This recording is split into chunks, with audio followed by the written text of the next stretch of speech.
I quote, "I believe that South Africa is a country in which black and white shall live together." Those are your words. What does it mean? It means that I, and those gentlemen in the dock, believe that South Africa is a plural society with contributions to be made by all segments of the community. Mm-hmm. Are you familiar with the language in some of these documents the accused have discussed with black groups? Yes, since some of those documents were drawn up by me. The one noting with concern and disgust the naked terrorism of the government? That is correct. You say naked terrorism. Do you honestly think that is a valid statement? Well, I think it is a far more valid statement than the charges against these men here.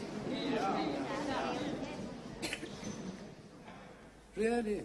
Yes, really. I'm not talking about words.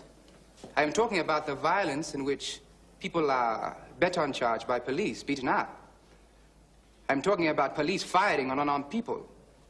I'm talking about the indirect violence you get through starvation in the townships. I'm talking about the hopelessness, the desolation of the transit camps. Now, I think that, all put together, that constitutes more terrorism than the words these men have spoken here, but they stand charged. And white society is not charged. So, your answer to this so-called naked terrorism is to provoke violence in the black community? No, our movement seeks to avoid violence. But your own words call for direct confrontation. That's right. We demand confrontation. Isn't that a demand for violence? Well, you and I are now in confrontation, but I see no violence. But nowhere in these documents do you say that the white government is doing anything good? Well, it does so little good, my lord, that it is not worth commenting on.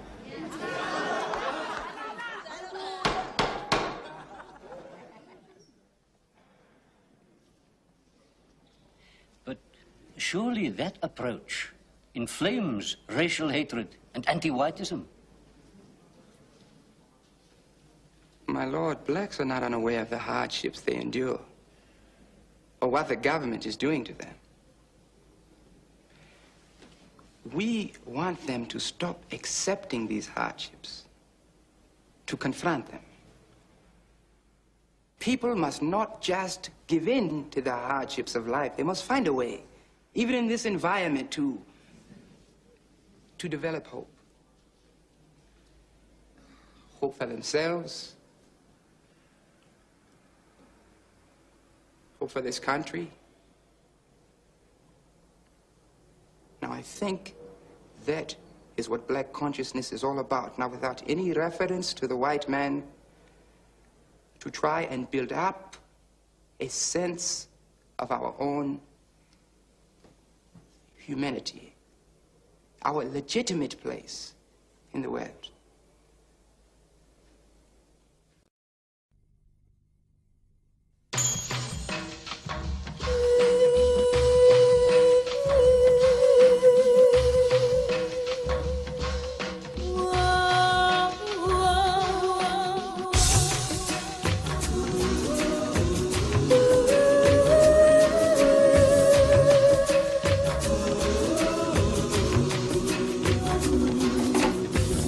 Sometimes alone in the evening, I look outside my window at the shadows in the night.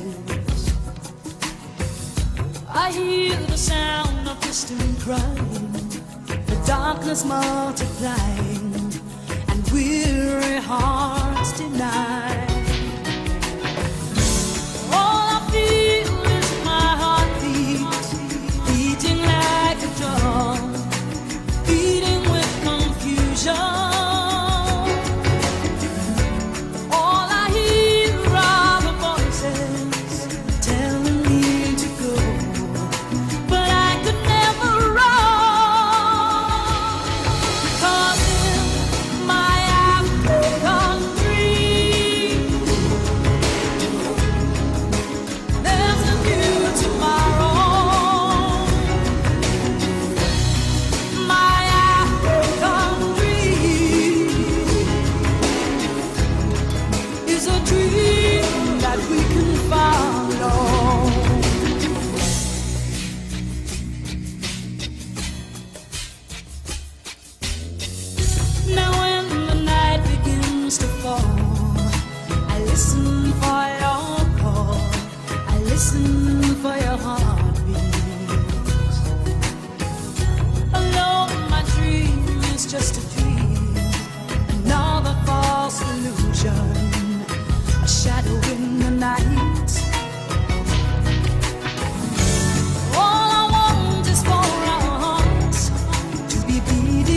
just as one to silence the confusion.